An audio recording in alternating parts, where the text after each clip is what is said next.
earliest memory I have is our parents and friends and neighbors teaching us about what we should do and what we shouldn't do. We had to make sure that we behaved in certain ways. And there was a different world, black and white world. If we walked down the sidewalk and a white man was coming toward us, we had to look down upon the ground. And if a white woman walked down our same sidewalk, we'd have to walk out in the street. Couldn't walk down the same sidewalk. We couldn't ride in the front of the buses. We couldn't use certain facilities, restrooms, and different things around town. If we wanted to go and buy a pair of shoes or clothing, they could only hold the shoe up. We couldn't try them on. We couldn't try on a cat.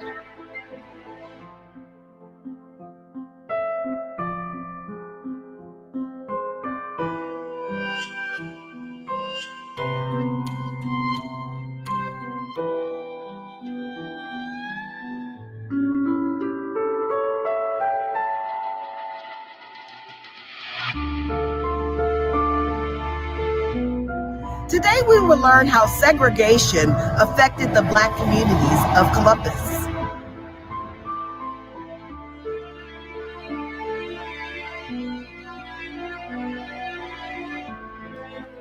In 2020, Leila Asher examined historical redlining maps in Columbus, Ohio. She discovered that they align with present-day areas with greater levels of community vulnerability to disasters like COVID-19. Including factors like poverty, disability, and a lack of health insurance. These factors, she writes, has led Columbus City Council to declare that racism is a public health crisis. It really does become racism. Racism is the core of this. And so when you think about on June 1st, my council colleagues support the resolution declaring racism as a public health crisis. And I'm so thankful that they all supported this resolution. In 2018, we started to ask ourselves as a Board of Commission, what were the issues that were driving the growth of poverty in Central Ohio? We became the largest county in Ohio. And what we were seeing, and by all accounts and measures, we're one of the more prosperous counties. And we were seeing growth in nearly every category. Our unemployment rate was at an all-time low. And you can see there was a crane in the sky in nearly every part of town in Central Ohio. Yet we were also seeing poverty growing in a very significant way. And we did heat maps to really illustrate the patterns of growth of poverty. When we started to peel back the layers, and we spent the better part of the year meeting with, and this wasn't staff or just the consultants, the three commissioners, we were there for every meeting, rolling up our sleeves, going back and forth. But we started to peel back the layers. I'll make this short. What we saw embedded in nearly every category was, of measuring quality of life, affordable housing, access to quality health care, access to good education, all of these social determinants of health. The underlying and consistent element that we saw was racism. Redlining was a practice beginning in the 1930s, which denied home loans to anyone who lived in predominantly Black neighborhoods. This effectively shut Black communities out of the middle class and perpetuated segregation. This would end up affecting the wealth and the health of these communities for generations. Attorney Morgan Harper said in Columbus, many of the city's issues are connected to historical policy. Now let's hear more from Attorney Harper. And what's interesting in Columbus, too, is just how recent a lot of that history is. So, I actually met someone during the campaign that I just completed who remembered the neighborhood I grew up in, Berwick, on the east side, when it was almost entirely a Jewish and white neighborhood. And he remembers the day that a Black family moved in. And that's when they had a visit the next day from a real estate agent. It was like, when are you going to move? Are you ready to move yet? And as you probably know, at this point, that's a predominantly Black neighborhood that also has some shifting demographics going on. But that's when white people, a few years after that, stopped going to Columbus City schools on that side of town, more or less, right? So, a lot of these things are connected to historic policy decisions that were intentionally made. I think what is unique about Columbus, even though we see this across the country, is just how close by a lot of these communities are and the differences in outcomes. That you can just go down Main Street for a 10-minute drive and enter and exit and enter again. Very different worlds. Right. So that to me has always been a little bit of the peculiar thing about Central Ohio and just the collection of suburbs and different school districts and how much that drives the opportunity that people have. I'm standing at one of the locations where the red dot sat on the redlining map in 1936, eventually dividing this Black professional community in half. Redlining was how structural racism was designed into cities. And the city of Columbus was not exempt from these practices. My dad was a retired military veteran and ended up moving to Columbus from West Virginia after he got out of World War II. And he had $3,000 saved from his military days to buy an $8,000 house, but no bank would finance $5,000. My mother can recall in the 1950s sitting on the steps of her great-grandparents' home, hearing about the construction of the freeway and thinking how sad it's going to be to scatter the community. Teaching Columbus said Hanford was founded as a separate village in 1909 and became majority African American during the Great Migration. The George Washington Carver subdivision of Hanford that sat between Main Street and Livingston Avenue and Alum Creek Drive and Nelson Road was established in 1946 to meet the post-war housing demand. The Carver subdivision was marketed to returning African American soldiers. Many of the original homeowners were Tuskegee Airmen who were stationed at nearby Lockbourne Air Force Base. When Interstate 70 came through Columbus in the 1960s, many homes in Hanford Village were eliminated. Only a few houses remained on the site of Hanford adjacent to the famous Hanford Park. Shirley Mixon had a childhood right out of a book about the 1950s suburbia. She said no one worried about leaving doors unlocked or bikes unattended. People took pride in their homes and even had contests for the best kept lawn. Children played outside and neighbors shared plates of food at dinner time. Hanford became a predominantly Black municipality by the 1920s and had its own mayor and police department. It was actually annexed to Columbus in 1955. I can take you back when I was born out here down at Old Hanford. We had an Old Hanford and a New Hanford. So I was born down in Old Hanford, and then my mother and father bought the house up here in New Hanford when I was 9 months old, I think it was, 9 months old. And only thing I can remember is that this neighborhood was built for the Black airmen out at Lockbourne Air Force Base because what was told to me, they didn't want them staying out at the base. So they built this community out here. And we had our own fire department, had our own mayor, and we had our own police department. Had our own store. And in the store, there was a barber and a beautician. Well, growing up, there was quite a few kids that lived out here, out here in Old Hanford and New Hanford. I would say almost every house had about 4 or 5 kids, to a house. So we played with the people on our street. And we did that up until the freeway came through. And it just cut off. I lost a lot of friends. To me, I was hurt because, like I said, I lost my friends. On the street I lived on, Bowman, there's only 4 houses left. I want to say, well, you're going to make me count. Oh, my. 1, 2, 3, 4, 5, 6, 7. I want to say they took about 12 or 13 houses off that street. I'm just going to give you a round figure. They didn't have to take our houses. That's I think they really could have went on the other side of the creek, which was Bexley. And I don't think there was any houses or anything there, if I remember. Because I remember that if I can remember right, I don't think they even had a choice to even vote on it or to stop it. Only thing we know, it had came through, as much as I can remember. They didn't give us a choice.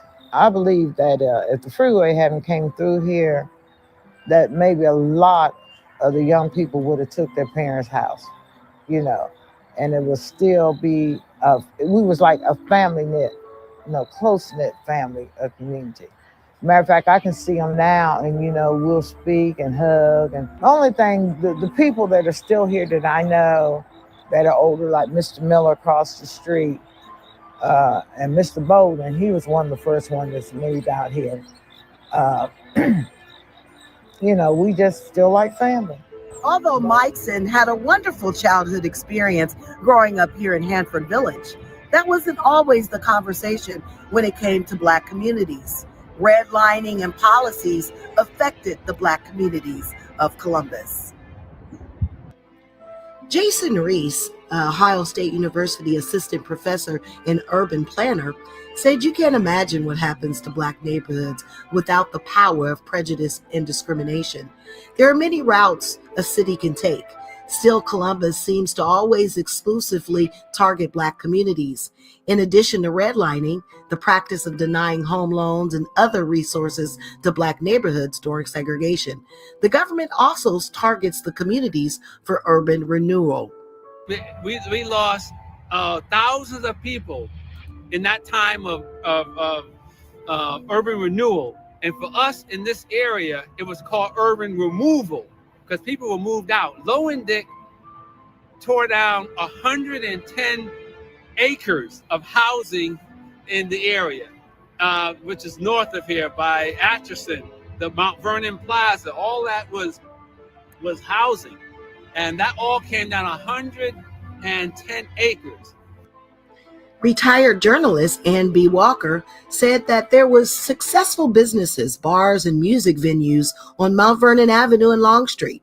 There was always camaraderie. Walker said her backyard was a recreational hub for the neighborhood kids. But then the construction of I-71 divided and destroyed much of Bronzeville, and the Walkers were forced to give up their home. We didn't have a choice, she said. We had to either sell or let the city take it. Many of us felt we were not getting the full value for our home. The Walkers sold for just a couple of thousands more than what they paid for the house. Any kind of control is when you can get someone to do what you want them to do without putting a gun to their head. That they self-impose the oppression or the fear that they just get up and leave. And that's the power of eminent domain without having to take someone to court, is the belief that you can't take it on. Now, those who would have taken them to court probably would have, had a long road, but they would have gotten probably more. But the realtors at that time were the ones doing all the tricks with the people. The greatest negative impact of the destruction on Hanford Village was on the older residents. George Holloman of 724 Bowman Avenue said many of the families in the old village had moved there in the early 1920s. So you had multi-generational families living in separate households on the same street. Families were split. Lifetime friends were moving to various parts of Columbus. And remember, the new village, the homes were built for returning servicemen and their families. They had only been in those houses for less than a generation, and they were being torn down. They had endured discrimination in the service, fought for our country, and now they were being displaced. So you had three successions of things that tore the place apart, of people, with the Brown versus the Board of Education, then the Highways Act, and then urban renewal. So by the 60s, the place was decimated. People were moving and running. And what was more important was that people took not only their families, but they took their resources. So now the local businesses suffered because they didn't have the people that they were catering to bring the monies here. So again, that whole process of when we're coming into a neighborhood and we throw out there that we're the government, we're urban renewal, it can be implemented in many ways. And here it was just the fear and thought of this is what is going to happen if you don't move. And as a result of that, a lot of people, families are broken up, and we still haven't recovered.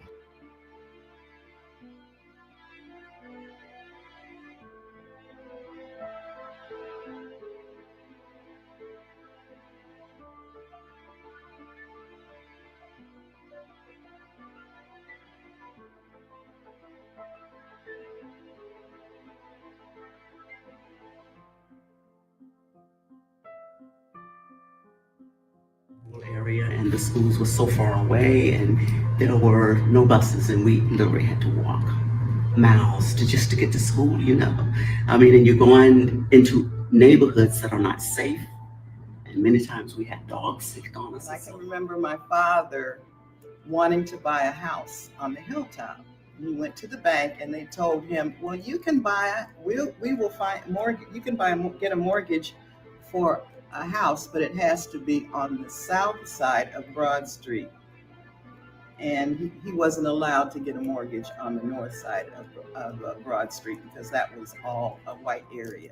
Talking about housing, you're talking about jobs, you're talking about all of these things. It's like, well, yeah, if this is our fundamental issue as a country, economic segregation, income and wealth inequality, then there are a lot of things, a lot of policies that have to change to address that. We had, segregated housing where you weren't allowed to buy houses outside of a certain area, restrictive covenants, messages in the lease that you would sign if you wanted to buy a house that said you were not going to sell to anyone not of the white race. A lot of challenges, from racial inequality, economic inequality, the climate crisis. We know that housing is a major issue, especially when it comes to affordable housing.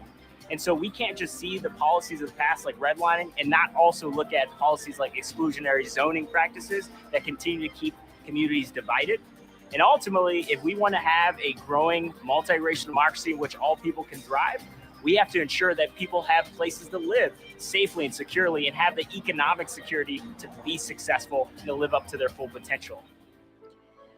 And the conversation continues. Countless organizations and leadership initiatives bring the topic of segregation to the discussion. However, the constant reminder of systemic processes established by the city remains a continual struggle to reverse.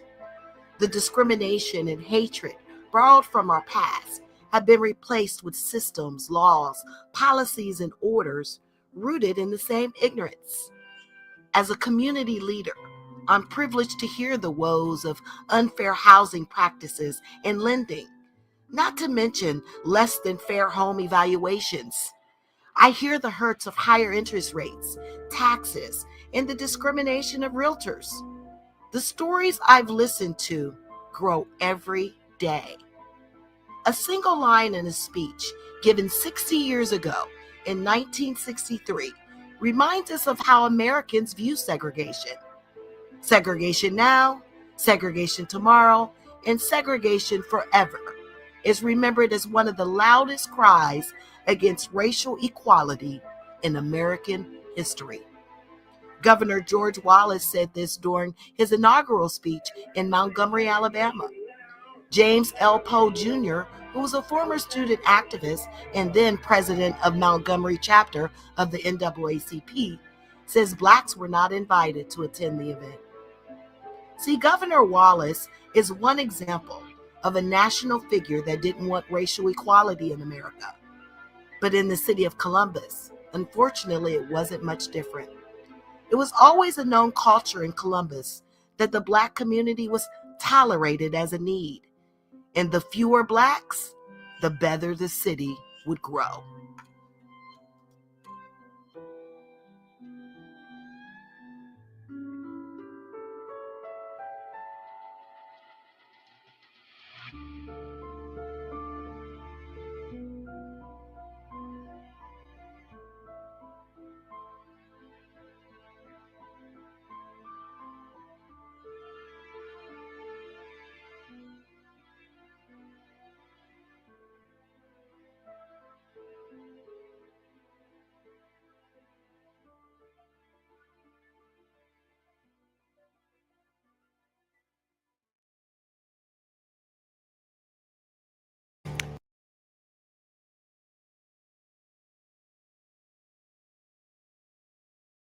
Many Americans feel we're living through an extraordinarily divided time. But historian Heather Cox Richardson says there is precedent, both for our conflicts today and for the hope that we can overcome them. Judy Woodruff recently sat down with Richardson for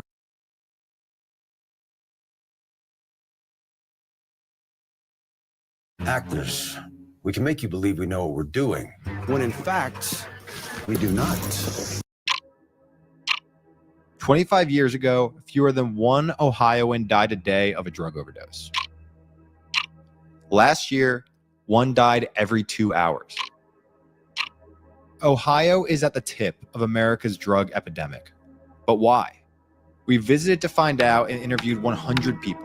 What's the drug situation like? Wherever you want. The story they told us starts in the 1960s. Back then, Ohio was a center of industry. Good blue-collar jobs were everywhere, and immigrants were pouring in from Europe and moving up from the South. The Irish became firemen and policemen, and some Italians. They brought in their skills, carpentry, tool and die making. That's what built the city.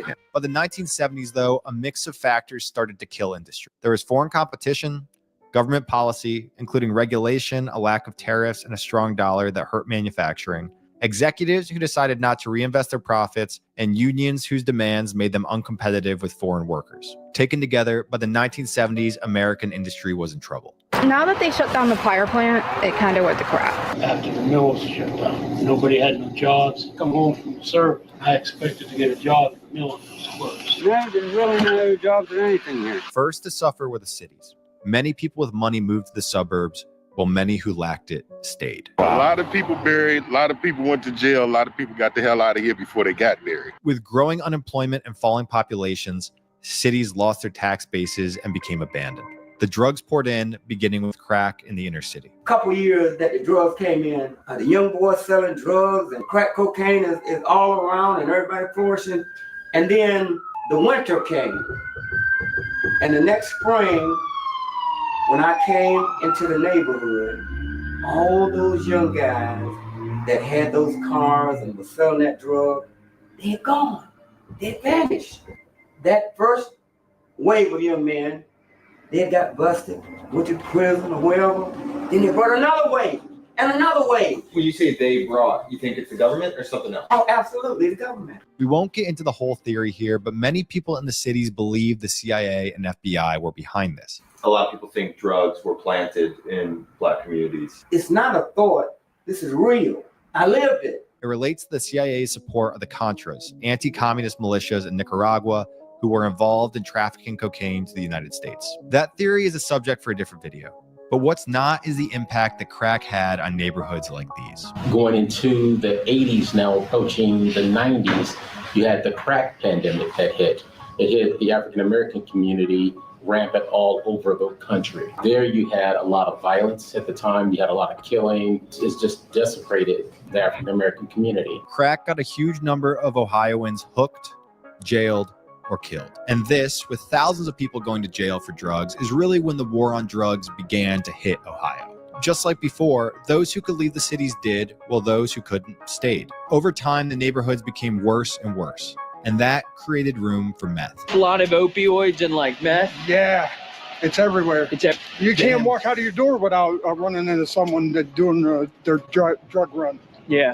In the 1990s, people began cooking meth in abandoned buildings, especially in Akron and its surrounding. Once the home of Goodyear and Firestone and known as the tire capital of the world, Akron's factories had mostly shut by the 1990s, causing the population to fall. The city's location near major highways made it a convenient drug trafficking spot, so people began cooking meth in the city's abandoned buildings. Soon, Akron was known as the meth capital of Ohio. At one point, the DEA counted 395 meth labs and 900 meth-related sites just in Akron County. We heard it's the meth capital of Ohio. Yeah, still is? Yes. Bad. All these kids out here, man, they're fentanyl, they're on ice, they're on all kinds of crazy. Now, if you're enjoying this video, please subscribe. Our mission is to capture the world as it really is without bias or fear. What we're doing in the Rust Belt will soon be doing in California, Mexico, and Pakistan. No place is off limits for our reporting. Until the 2000s, illegal drugs had been mainly concentrated in big cities. A group of companies were about to change that. In 1995, Purdue Pharma secured FDA approval for OxyContin, a long-lasting and potent pain pill, without conducting any long-term studies on its addictiveness. The drug, an opioid, was initially hailed as a breakthrough. Purdue soon realized the drug was addictive, but this to the company was a good thing. It meant that those who got on it became repeat customers. So it hired McKinsey, arguably the world's leading consultancy, to help get it to as many people as possible. In parts of Ohio, there were soon 80 opioid prescriptions for every 100 people. Purdue, McKinsey, and other companies concealed the addictiveness and dangers of OxyContin and other opiates. They sought to get it out to as many people as possible. This has been proven in the courts, and the companies have paid billions of dollars in penalties. I got burned. I was on fire. They prescribed you pain pills in They third grade. prescribed me Vicodin, the cough is the big Vicodin pills. I'll never forget it. I was in the third grade. The lady at the window at the CVS said, "Do you want generic or the real ones?" I want the real deal. I don't even know what's happening. I'm in school itching, nodding, third grade, gone. And from then on, it was just bad. Then they cut you off the pills. You like, what's wrong with me? So you out here. Same shit. So what do people, when they cut you out the pills, then what do you do? Shit. Buy pills off the streets. These drugs made it into every kind of neighborhood, black and white, rich, poor, but they were particularly common in towns and cities that had lost industry. Places like Youngstown, Ohio, or Appalachian, Ohio. What was the first time you had no? When I was 50. I never really done drugs. I broke my back in '96. I was paralyzed and I had to work myself back. All they ever gave you were pain pills. I didn't know you could get help for them when I was 50. I didn't know. These towns became flooded with opiates, and once people were hooked, they turned to street drugs. I started buying street drugs. I started off with the heroin, but once when I had a taste of fentanyl, it was nowhere near the same. This is how prescription pills paved the way to heroin. My high school sweetheart died of a heroin overdose. Really? Mm-hmm. Probably like 15 to 20 kids I went to school with have all died from heroin overdoses. Imagine being able to build an app with your name on it, just by thinking about it. Meet Base 44, a complete AI creation platform. Then, in the late 2010s, fentanyl. Kind of came to a peak in 2016. We had nearly 1,500 overdoses that year, but right now we're seeing around 600 a year still. We call them hot batches. When they would come through with maybe more fentanyl in, we see significant spikes, 10, 15, 17 calls a day. Fentanyl, the deadliest drug yet, caused overdoses to soar. The first 4 years of my EMS career, it was very rare to go on an overdose, and now it's a everyday occurrence. I would probably say on average between 5 to 10 overdoses a day. There's so many people that got addicted or are dead. Really? I actually even saved a couple of them. Did anybody die from drug overdoses? A couple of my friends did. Do you guys have friends who've OD'd and shit? Walking Memorial, man. Yeah, I've had quite a few. Taking all of this together, you now have 3 illegal drugs circulating widely. Meth. In my opinion, it's meth. Meth, yeah. I mean, there's heroin around, but I think meth is the big problem. This used to be a town that there was zombies walking everywhere, all opiated out, but now it's all methamphetamine. Really? It's bad now. Why? It's all coming up from the south. They've been busting out cartel hideout spots down here in Liverpool and over in New Manchester, West Virginia. Meth. When someone's on meth, what are they like? They do all kinds of weird shit, like buzz around, and I don't know how to explain it. They're just weird. They're just weird. I don't know. They just some of them the chemical took over the brain because the brain wasn't developed, and there's so many chemicals in that meth that just takes over the brain, and they get stuck where they're at. You know what I'm saying? Like they done when they're 14 years old, they got a 14-year-old brain. You know what I'm saying? Just crack. Have you seen a lot of people, a lot of friends, people you grew up with go down to drugs? Yeah, my best friend. He on crack now. I'm like, man, that's crazy. I grew up with him. How does someone change once they get on crack? Oh man, bad. Like real bad. Like especially the females that I grew up with. They out here tricking and shit. It's nasty. I'm like, damn, she used to be bad as hell. Now she just ugh. And fentanyl. I've seen girls come in at 20 years old, asking for fentanyl, telling they're sick. I'm like, you're only 20 years old. You shouldn't even be thinking about no drugs. You should be thinking about school or... Fentanyl a big problem too? Oh, hell yeah. There's a lot of people dying of that. And that's newer, right? No, it's been around. I've seen so many people die from it. Uh-huh. It's terrible. I use fentanyl. I tried to kill myself 5 times with it too, but it never killed me. I snorted 2 grams of it on the 5th time. But once when I had taste that fentanyl, it was nowhere near the same. I done it because it felt good. You didn't have to deal with reality. You could just sit in your home, just be a bum pretty much. And the only thing you worried about your next fix. And I'm sure everybody else that's on the street deals with the same stuff. Combine all of this with alcohol abuse, and you get a state where someone dies of an overdose every 2 hours and where drug violence is rife. My one kid I graduated from actually was shot and killed a couple months after graduation over $20 of weed. I imagine this must be a difficult neighborhood to be a recovering addict in. Oh my gosh, it is crazy around here. In this area, like a lot of people get shot around here. You hear gunshots almost every day around here. You in the wrong spot in the gunfire, man, you killed easy. Even in situations where my neighbors have gotten into it and gunshots have hit my house right in front of me, and I'm like, whoa, like this is serious. Like, you could have just took my life. Someone got killed right here at the carryout.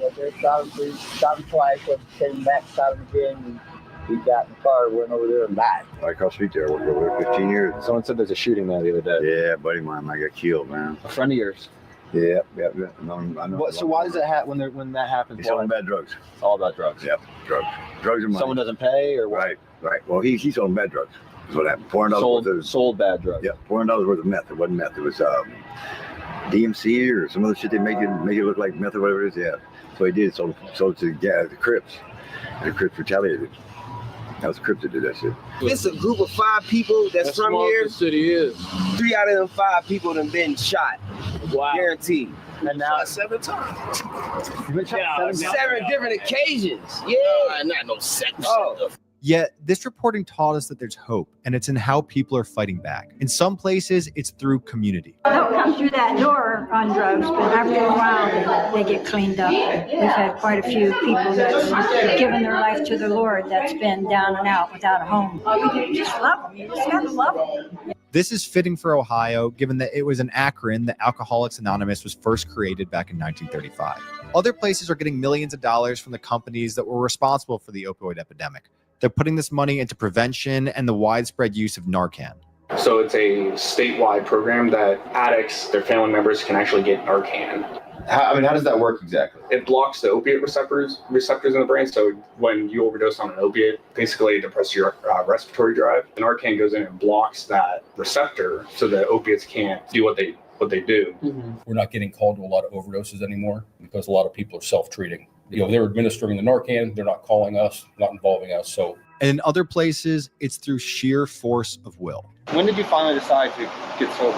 When my wife left me, my oldest daughter told me, don't call her back until I'm not a drug addict no more. That hurts a lot.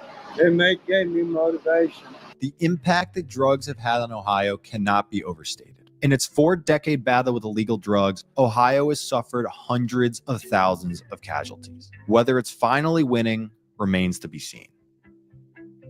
Thank you for watching this video. Please subscribe if you enjoyed it. Our next videos will be from Gary.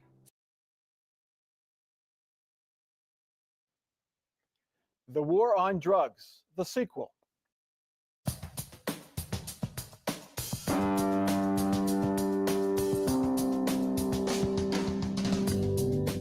Joining us on Columbus on the Record this week, Laura Bischoff, State House reporter for the Dayton Daily News. Joe Ingles, State House reporter for Ohio Public Radio. Derek Clay, Democratic strategist. And Mike Gonadakis, Republican strategist. Attorney General Jeff Sessions was in town this week and did not have to talk about his boss or his boss's tweets.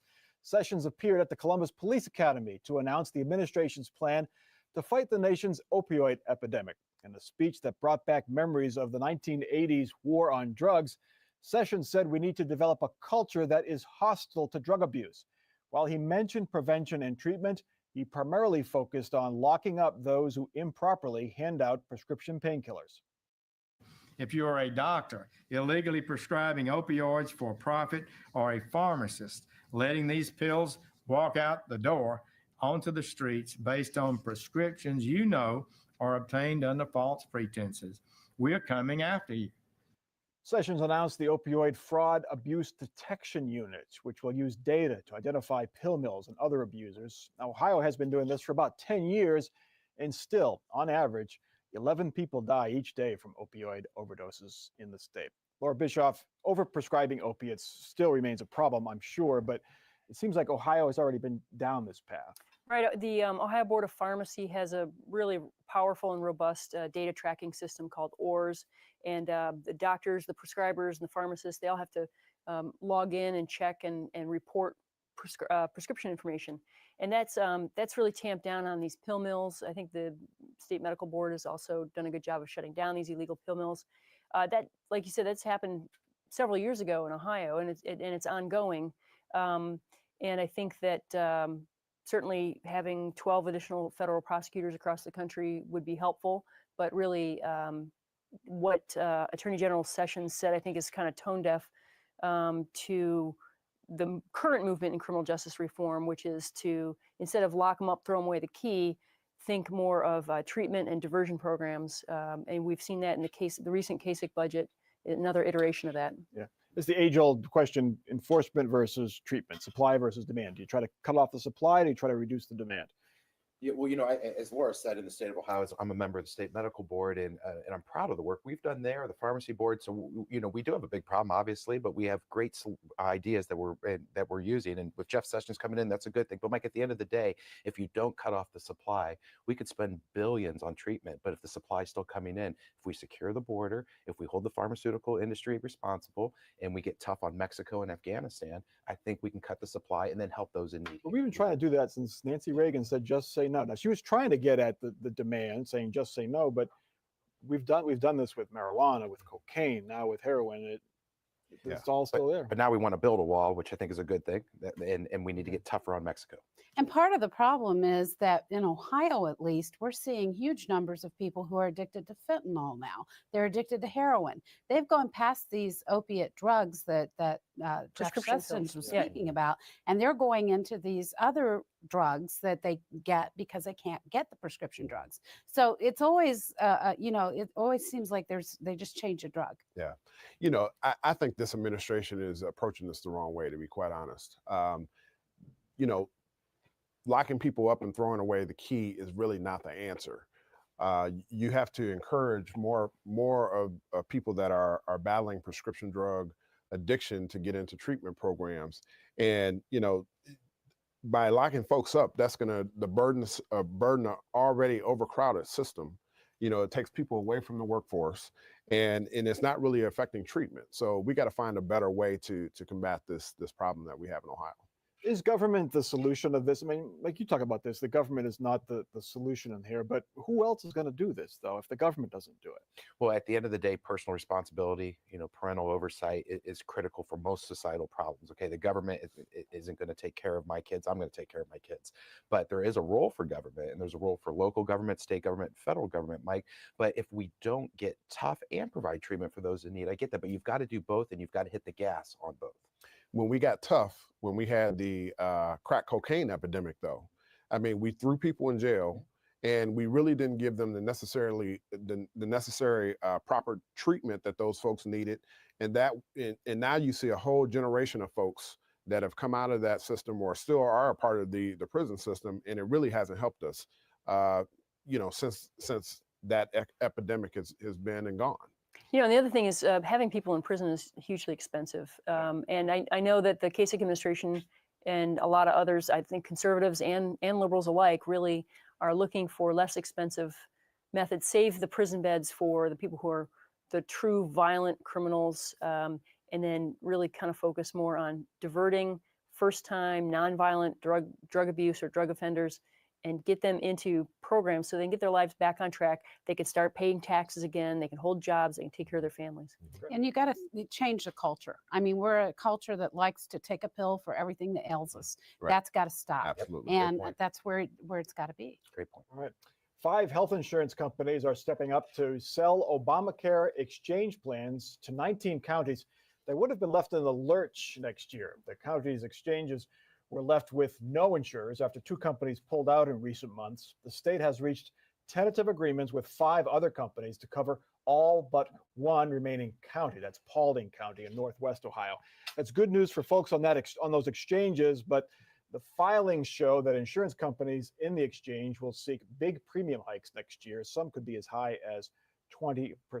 Joe Ingles, do we know what the state did to encourage these 5 companies to step in where these other companies said we don't want anything to do with these counties? Well, the 5 companies who stepped in, Medical Mutual, Paramount, Buckeye Health, CareSource, and Molina, all 5 cater to the Medicaid population in Ohio. So there's already a tie there in those counties with the Medicaid population.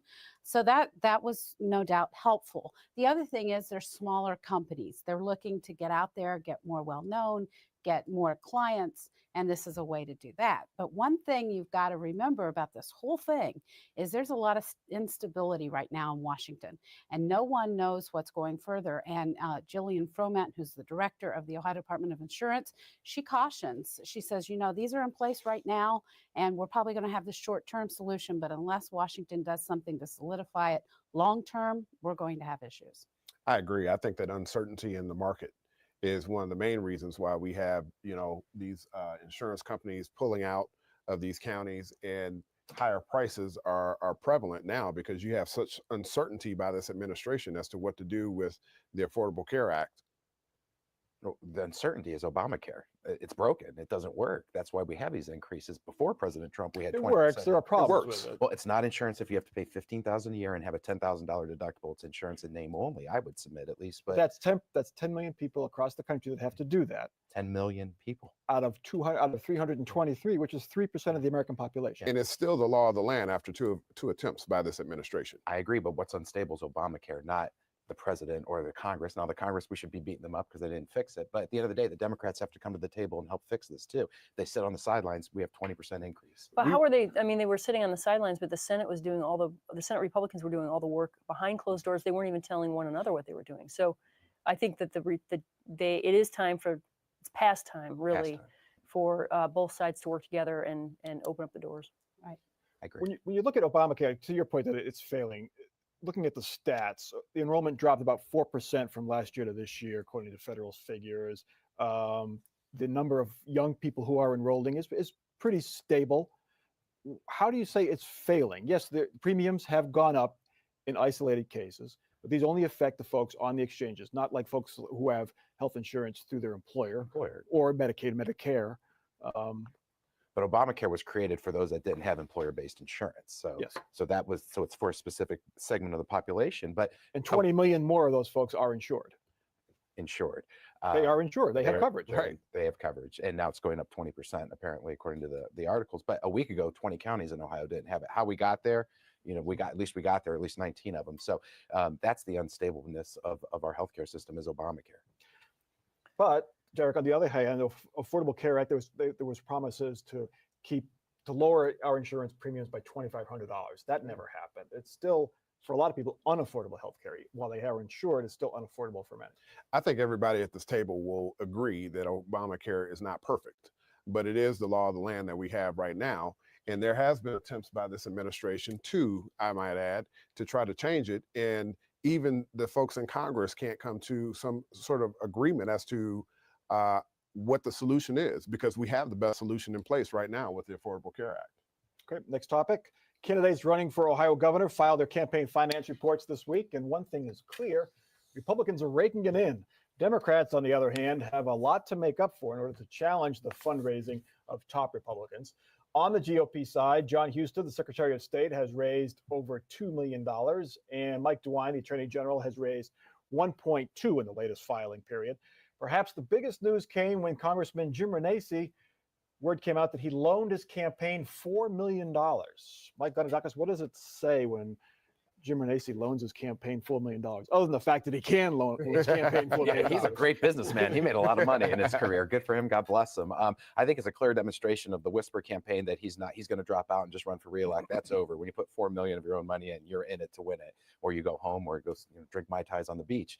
But what I see here, it's a great time to be a Republican in Ohio with all these resources. All 4 candidates have. 3 of them have over $4 million. Mary Taylor, don't forget, she has $1 million sitting in a PAC on top of the $500,000 she has. So they're fully funded. Their name ID is through the roof. I predict today that we will have a Republican governor win in November of 2018. Democrats are sitting on their hands waiting for Richard Cordray, right, Derek? Yes, that's the X factor to see whether Richard Cordray will get into the race. And Joe and I were having that discussion right before we got on the show, and it remains to be seen whether he's going to get in the race or not. I think that he'll get in, but I think that he's kind of weighing his options right now. The real story here, when I'm looking at some of these donor numbers that came back for the 4 people that are in, is that this is really a competition between the women in this Democratic race. I mean, the women that are in this race right now, Connie Pillage, Betty Sutton, and Ann Whaley, they've raised the most money. Mm-hmm.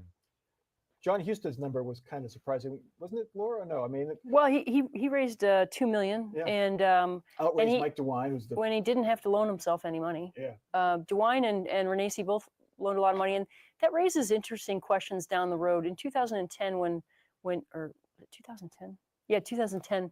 When Mike DeWine ran for AG, he loaned his campaign. I can't remember how much it was. A lot. It was millions. Yeah, and he went in as AG with that loan on. He didn't forgive the loan.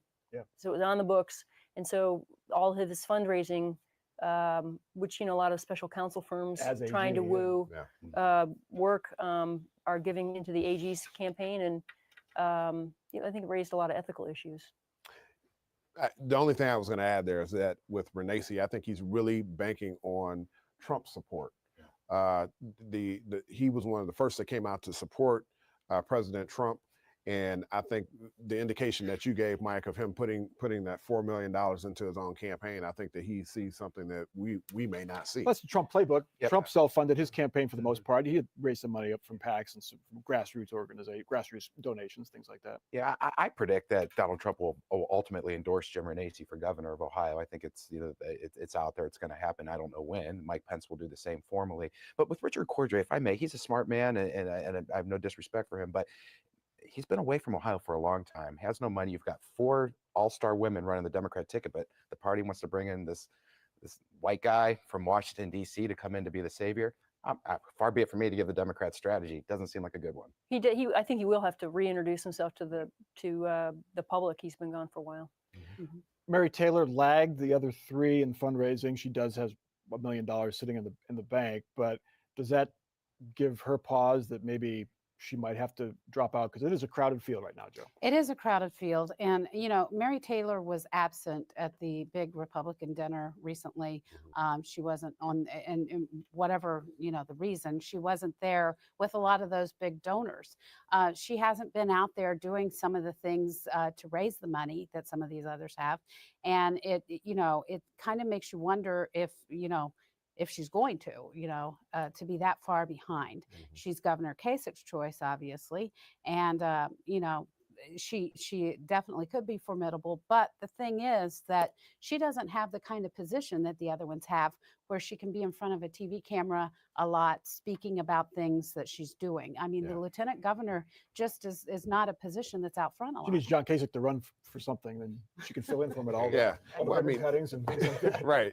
Well, the party is being ran by a major Trump supporter, the GOP party. And so maybe that was one of the reasons why she was not present at the GOP dinner the other night, just seeing that, the party may be going in a direction that her campaign is not going. No, I think she had some sort of a family conflict, and that's why she wasn't there. Yeah. All right. But the Trump divide is there and will be played out. I think it will be. All right. Our next topic, ECOT's troubles seem to deepen every week. The online charter school already has to pay back $60 million to the state after officials determined it overstated the number of students it taught 2 years ago. Now ECOT faces a 12% funding cut because officials suspect the school saw a drop in enrollment this past year. The school says it will have to lay off teachers, and it's fighting the state in court. And now Republican lawmakers are returning generous campaign contributions from ECOT founder William Lager and another school official. Joe Ingles, can ECOT survive this right now? Well, it looks like in the short term they can survive. Long term, I think it's going to depend on what lawmakers actually do. I mean, ECOT is toxic right now. There's no getting around that. And none of the lawmakers really want to be seen as helping ECOT and doing anything that way. But, you know, there's also the whole idea of electronic classrooms. And there are a lot of people who are using those classrooms in Ohio, a lot of students. And it's going to depend on how many problems come out in the future. There's a whole lot out there that we don't know. I mean, what are going to be the attendance numbers of ECOT in the future? Are they going to get way behind? Derek, what does it say when lawmakers are giving back campaign donations, even though the school's still in business, is still getting Sure. you know, tens of millions of dollars from the state? Well, I think what it says is where there's smoke, there's fire, and these lawmakers don't want to have anything to do with this ailing electronic school right now. Even though a number of those lawmakers that are giving back money were you know, keynote speakers at their commencement addresses and other things. So I think that you know, for the mere fact that you're seeing thousands of dollars being returned, you know, to the school and the school's founder Lager and some of his other folks is very telling. Does this damage overall charter school education in the program here, Mike? No, it's too popular. Too many low-income African-American students and families use charter schools and use ECOT. You know, I've been to an ECOT graduation and you get tears in your eyes, you know, seeing these kids graduate that were left behind. And so ECOT and schools like ECOT provide a valuable service. Again, I don't work there, but I don't know why they can't get their books straight. You know, just meet the state standards and then off we go. And then this wouldn't be an issue. So I don't know.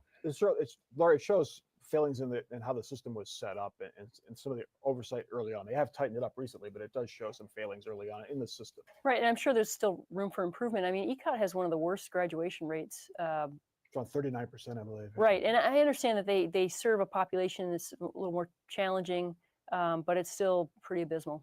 Listen, the concept of ECOT is a great one, right? To be able to have a charter school that you can do online for those parents that want to homeschool their kids, or there's some other extenuating circumstances that they can have that tool. But I think that I don't know what the legislature will do, but I think that there are going to be some tightening up of these charters moving forward. Can you ever really have it's self-education a lot, because you're with two parents working and a student. The Ohio State University announcing that they will create a new drug enforcement and policy center. Thanks for staying with us at 5:30. I'm Mark Taylor. I'm Colleen Marshall. That's thanks to a $4.5 million gift from the Charles Koch Foundation. The new center will take a closer look at the war on drugs in America. NBC4's Tyler Carter spoke to the executive director of the center about what to expect. She's live now with that story. Tyler? Good evening. The new Drug Enforcement and Policy Center will be based inside the law school here on campus and will cover a variety of topics concerning drugs. Ohio State University law professor Doug Bierman is eager to get the ball rolling on the new Drug Enforcement and Policy Center. Bierman will act as the executive director of the center, which he says has been in the works for some time. The idea of the center is to start from the criminal justice conversation and then follow that where it goes and see what lessons we can draw. The center will focus on interdisciplinary research, education, and community outreach when it comes to the social impact on the war on drugs. What we see in the opiate space, what we're seeing in the marijuana space, is policymakers at times having to respond to developments on the ground more quickly than the analysis and the research even allows them to have firm understanding of what's going on and where we're headed. Research will include how the war on drugs and other policies have affected Americans over the last 5 decades. History tells us the next problem is on the horizon, that there is always this risk that a new drug, a new set of concerns are there. Bierman says that they plan to tap experts from all different types of colleges within the university to help them with the research on drugs. The center is expected to open next school year. Reporting live from OSU's campus tonight, I'm Tyler Carter for NBC4.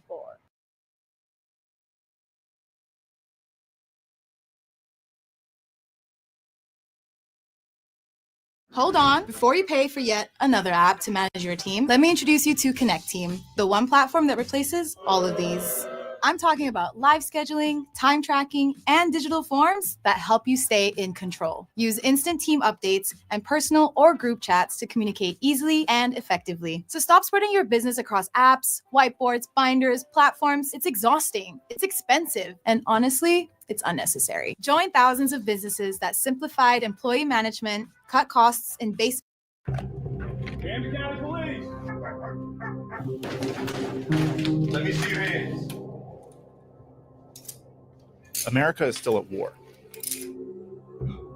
The 50-year campaign that has entirely reshaped American politics, society, and the economy as we know it.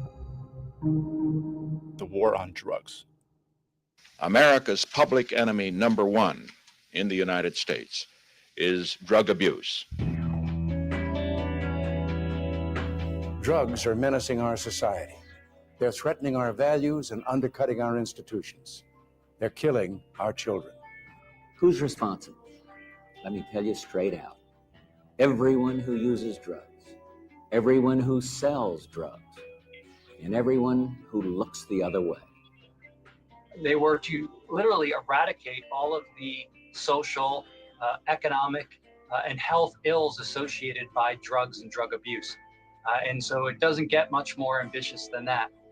It spanned multiple administrations and led to the creation of a dedicated federal agency. Law enforcement was given an unprecedented level of authority with measures like mandatory sentencing and no-knock warrants. 40 years in prison.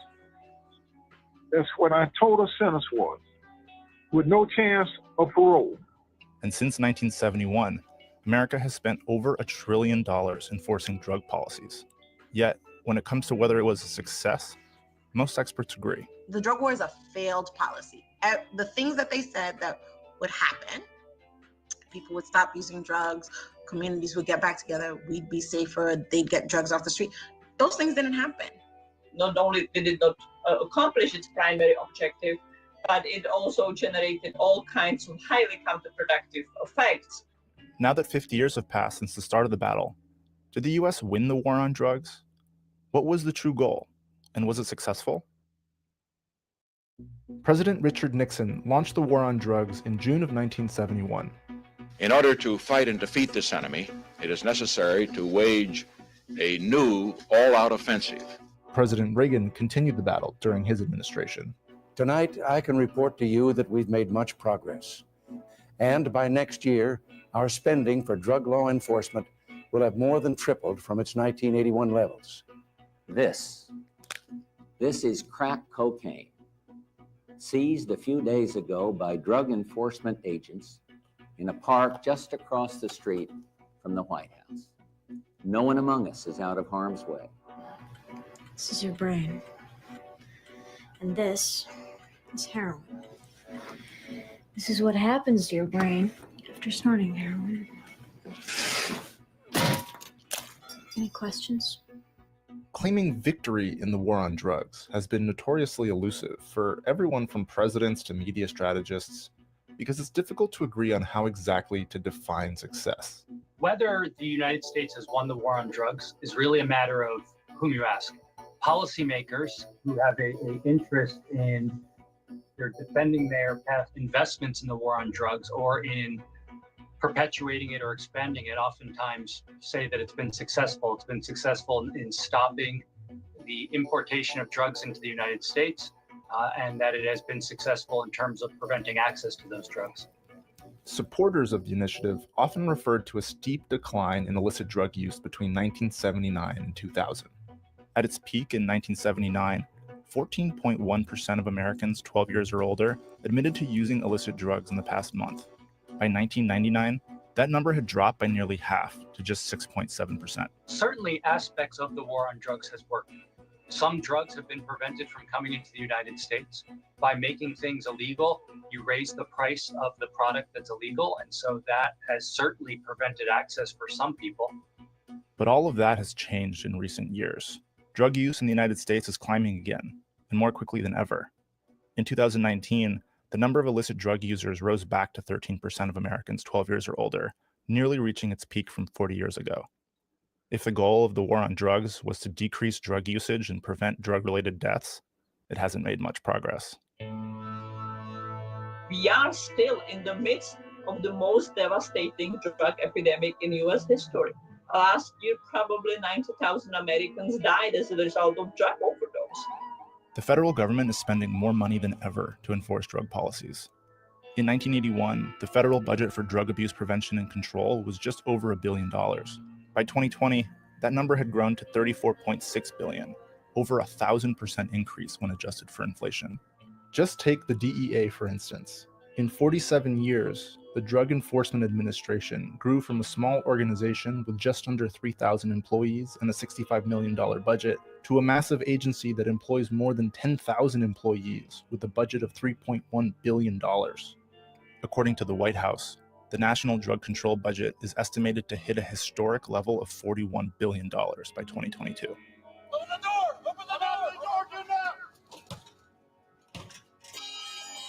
In the overall scheme of how much the US government spends, it's not a huge amount. The bigger issue is that there's a burden from an economic perspective because when you make something illegal, it has a series of consequences that affect all areas of life. For instance, there's the foregone use of resources. That $50 billion that is going into combating drugs cannot be used on other things. It can't be used on education. It can't be used on healthcare. It can't be kept by taxpayers who ultimately have to foot the bill for these. Why is everyone using Ninja transfers? Ninja transfers is definitely killing them. The quality, I mean, the design came out crisp. I hit up my boys at Ninja Transfers, and yes, they do send you single packs, so no minimum, very cheap, very fast, and like I said, it makes the job a lot easier. Like, I mean, you can't even tell this is a DTF. I'm gonna end up ordering order for myself. They're real smooth. I see that there's no dye migration, so when they say crisp, bright whites, I love that feel. It's literally crisp, bright whites. You're gonna check it out. Let's see. Oh, wait a minute. Wait a minute. I think it turned out awesome. This shirt, it's just, like I said, it's just a normal Hanes polyester t-shirt. Ninja Transfers, there is no minimum order, so I bought 5 of each. And I'm not sponsored by Ninja Transfers. I literally saw them on Instagram. So congratulations, it worked. Your ad worked. The colors on this, like, it's crazy. And when you feel it, it really feels like it's part of the shirt. It looks perfect. As you can see, man, I did these with Ninja Transfers. The quality is immaculate. I mean, the quality is top notch. I mean, I don't know who's messing with these, but Ninja Transfers for the win. That's the Ninja Transfers. And I'm going to go ahead and I'm going to let you check this out too, y'all. As you know, with DTF, you can stretch. And there is no issues when you stretch. You can stretch it. Yeah, that shows that it's durable right there. Get your transfers today at ninjatransfers.com.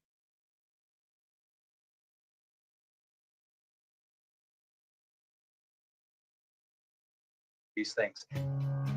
The true cost of the war on drugs goes far beyond the budget of enforcement. Over the years, drug policy has drastically transformed the U.S. criminal justice system.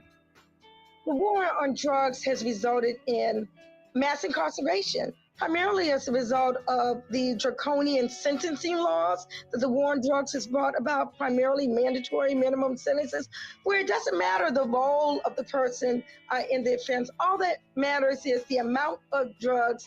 Sentencing should be based on the role of the person in the offense. And it's so frightening, you know, and devastating because you in there on a so-called draconian sentence, it appears no way out.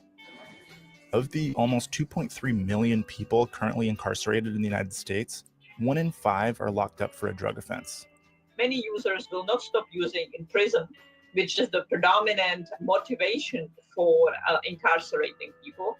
And once they are released from prison, they might also return to use. And in fact, their use might be even more compounded by the risks of overdose. In 2019 alone, law enforcement made over 1.5 million arrests related to drug violations.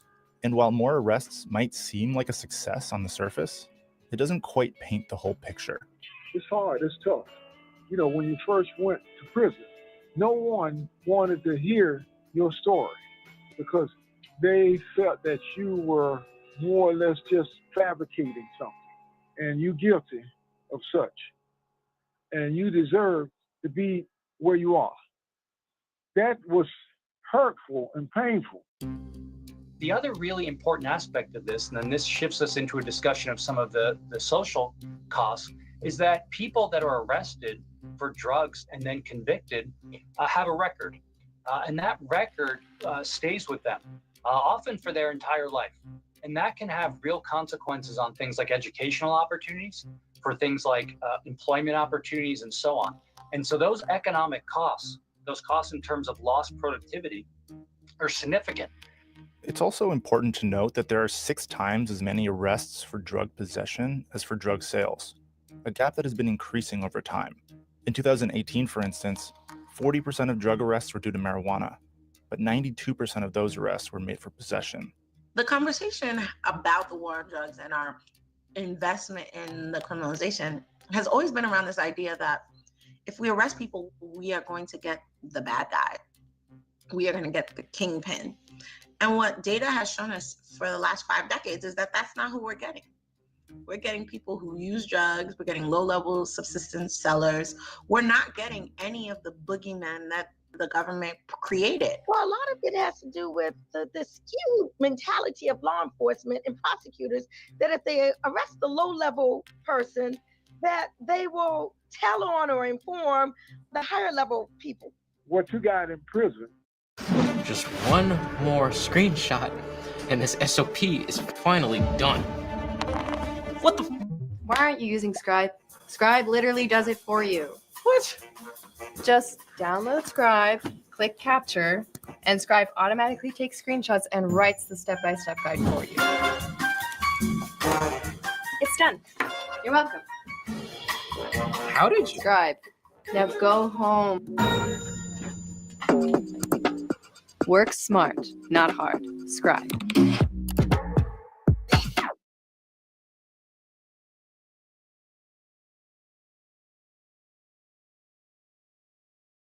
We're Phoenix Energy, a family-owned oil company focused on unleashing American oil from North Dakota and Montana. We've already sold over 2.9 million barrels, creating steady jobs for hardworking folks chasing the American dream. You can share in our success by investing with Phoenix Energy and get 9 to 13% annual interest through our Regulation D 506C bond offering. Join our next investor webinar to learn more about Phoenix Energy.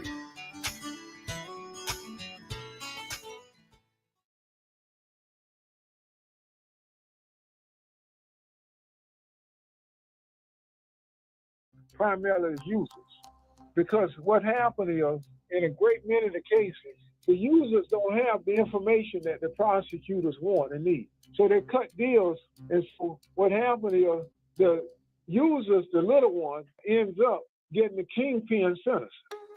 Mass incarceration leaves a heavy burden on both the federal and state government's budgets. It costs an average of about $37,500 annually to host an inmate in federal correctional facilities, while cities like New York have spent up to $447,000 per inmate. It's estimated that mass incarceration costs the United States $182 billion every year, according to the Prison Policy Initiative. Most of the drug use imprisonment takes place at the state level, not at the federal level. And states found their budgets enormously strapped by having to put funds toward correctional facilities that grew into enormous complex. And one unfortunate way that states dealt with it was privatizing correction, something that's a specific feature to the United States that has been a very problematic and fraught policy, partially driven by the tendency to arrest nonviolent drug offenders. There's also a massive racial disparity when it comes to drug incarcerations. Nearly 80% of the people in federal prison and almost 60% of the people in state prison for drug offenses are Black or Latino. In 2019, despite making up just 13.4% of the US population, Black people made up more than a quarter of the drug-related arrests. Meanwhile, in 2019, more white American adults reported using illicit drugs at some point in their life than Black American adults. You look around, all you see is people of color. Everybody recognized that. Even the staff does. Their staffs would even say the same thing. So that is really what has had a large part in fueling what we now call today mass incarceration, which has also been called the new Jim Crow. So how exactly can we fix the war on drugs? Is it winnable? Many experts agree that the US is on the right path by changing the national attitude to a strategy of decriminalization. If you decriminalize drugs, if you made them legal, on the supply side, the profit that is attached to drugs now that are illegal, the extra normal or supernormal profit, would be reduced, which would automatically remove many of the problems that people point out in terms of violence with the drug cartels and so on. On the demand side, you would remove the stigma that is attached with using drugs and the stigma that is attached with being an addict. I feel that the decriminalization of marijuana is one big step towards the end of mandatory minimum sentences, particularly in the federal system. People incarcerated for marijuana offenses were disproportionate to even all other drugs in the system. In the spring of 2021, New York became the 15th state, along with the District of Columbia, to legalize marijuana for recreational use. Oregon, in February, became the first state to decriminalize the possession of any small amount of drugs. I think decriminalization is a bold step forward. It's about recognizing that 50 years ago, we decided to use a criminal justice approach, and decriminalization would mean that we would be retracting from that approach. However, some experts warn that decriminalization is a tricky balancing act. It's, in my view, a good policy overall, but one that needs to be carefully worked out. It's generating violence in the drug markets in a way that the city didn't see before. And it's also generating visible drug use that is often deeply troubling for surrounding communities. So how one goes about decriminalization, what policy it's coupled with, what kind of assistance to users, what kind of enforcement policies are all very important dimensions. The allocation of budget is another area that needs attention.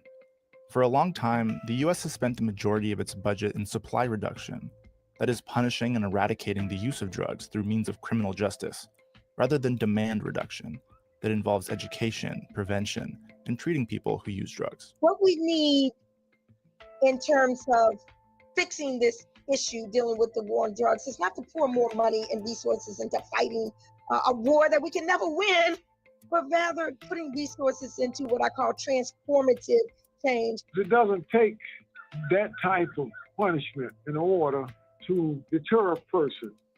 Many of the ones shouldn't be in there, don't deserve to be in there. If anything, there's ones that deserve to be in a drug rehab center, a drug treatment center. In 2016, the Obama administration, for the first time in the modern war on drugs, allocated more funding in treatment and prevention than law enforcement. The Biden administration in 2021 has allocated a little over $5.3 billion more on reducing demand over reducing supply. It's a move in the right direction, but there's still lots more work to be done.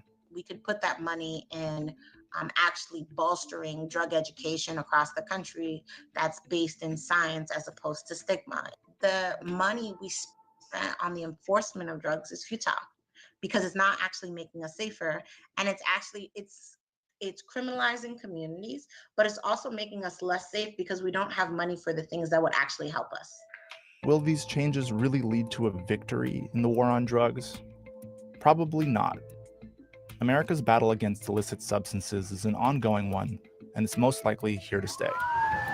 All of these vested interests want to expand the amount of money that's spent combating drugs. And so from that standpoint, I see more of the same. I don't think the war on drugs is going anywhere anytime soon as a political program and as a political talking point.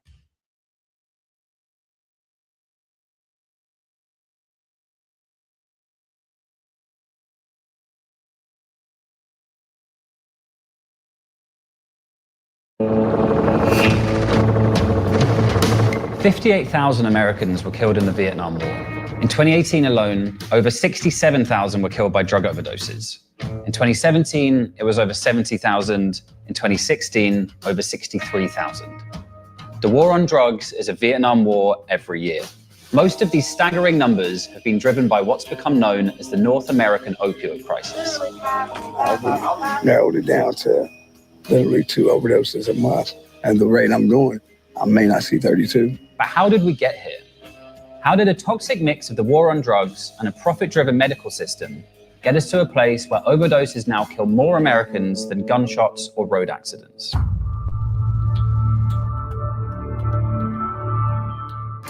America has had a heroin problem for decades, but around 2010, something changed, shifting it from a national problem to an epidemic. Opiates have always been used for pain relief, and fair enough. No one wants to go through an operation without morphine. But because they're potentially addictive, traditionally these drugs were tightly controlled. Doctors would keep a close eye to make sure their patients weren't becoming dependent. But then, in the 1990s, researchers at a pharmaceutical company spotted an opportunity. They began pushing the idea that opioid pain medication was actually much less addictive than previously thought. And why were these companies so desperate to convince doctors that they could prescribe far more powerful opioid medications? Because there were billions and billions of dollars to be made. Pharmaceutical companies began sending sales reps across the US and Canada, aggressively marketing much stronger opioid pain medication to doctors. The market leaders in this, though by no means the only ones at it, were Purdue Pharma, pushing their shiny new pill, OxyContin. So I used to call on a doctor in this corner suite right here. And so I started calling on him on a frequent basis and talking to him about OxyContin. He started writing OxyContin. They were wildly successful. Between 1997 and 2002, prescriptions for OxyContin increased from 670,000 to 6.2 million. Playing football, I had an awesome year. And the game before the playoffs, I tore my knee. I just had a fucking doctor that wanted to give me all these pills. I kept going back to the dude and he was giving me, whatever. He said these 5s aren't working right. I need something stronger. So he gives me 7.5s and some Dilaudid. By the time opioid prescribing peaked in 2012, 255 million prescriptions were written. In over 10% of US counties, enough opioid prescriptions were written for every single citizen to have one. But there was a problem. If you hand out hundreds of millions of opioid pills, a lot of people are going to get addicted. Since its very beginning, the drug war has been targeted at ethnic minorities and the poor. But now, with opioid prescribing, millions of people were getting addicted in white suburban neighborhoods. I'm 39. I grew up in Quincy, and people I used to play sports with, and some people I used to hang out with. A lot of them, started on the OxyContin or the Percocet, and ended up becoming heroin addicts. And I've lost track now, but it's over 25 people that are no longer with us. They're deceased, and it wasn't just people that were coming from tough backgrounds. It was people that had good families, and they played sports and they hung out with good people. This is how to get in shape fast. If you want to drop this, start eating more of these. You might think this would take years to learn, but I'm going to teach it to you in 60 seconds. Watch this. Visceral fat can cause inflammation. It can accumulate in the heart, in the muscles, in the liver. Visceral fat is like a direct line to metabolic and cardiovascular disease. This type of abdominal fat is associated with a higher risk of death. So how do we get rid of dangerous visceral fat? Well, it's a lot easier than you might think. Am I the only one that didn't know this about visceral fat? Some of it is what you can pinch around the midline. Some of it is a large fat apron. This is all visceral fat, and it is highly inflammatory. Literally, this inflammation caused by this inflammatory organ is killing us. Did you know that you wear your health on your face and your body? And it's true, there are powerful biomarkers that you can visibly see, but you might not know what they mean and what they're telling you about your health. I want to talk to you about something that's been making waves on social media lately. You've probably seen this guy all over your feed claiming that cutting carbs isn't necessary for weight loss. No need for long hours on the treadmill either. Now, I know it sounds too good to be true, but let me tell you, there's more to this than meets the eye. I decided to delve into this topic and do some research. Turns out this guy is a celebrity trainer who's gained a massive following for challenging mainstream advice. He claims that what we've been told about weight loss is wrong, completely wrong. And you know what? Makes a lot of sense when you listen to what he has to say. This is what 10 pounds of fat looks like.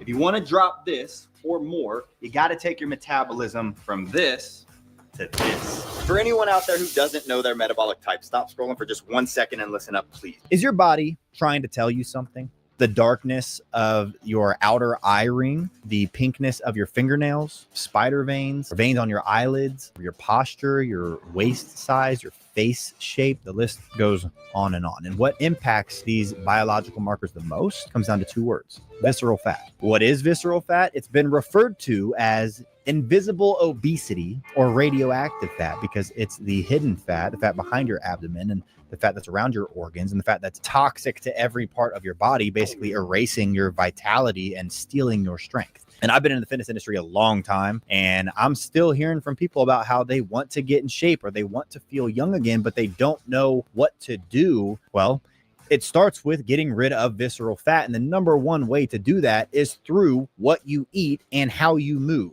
And everyone knows that food choice can help you lose weight, but it can also radically change how you look and feel and perform. The food that you eat directly impacts what kind of fat your body stores and where it stores it. A little bit of that comes down to genetics, but it's also what you eat. Do you know what can happen if you optimize your diet? 2 days ago, I was the lightest I'd been since I was about 23. Wow. I've never really experienced that with other diets. I've really not. I thought I was getting there with carnivore diet because I was like, oh, I can do this. I eat whatever I want. I just don't need carbohydrates. I gained 12 pounds. But how can you know what to eat? Well, there's a million different diets out there, all sending you mixed signals. I want to show you a way of eating that will help you optimize your results without having to follow some super strict, unbearable diet. And so if you're ready to stop guessing and start knowing, take our quick and easy quiz and discover our science-backed approach to just destroying your visceral fat. And millions of people have already taken this quiz and are seeing incredible results.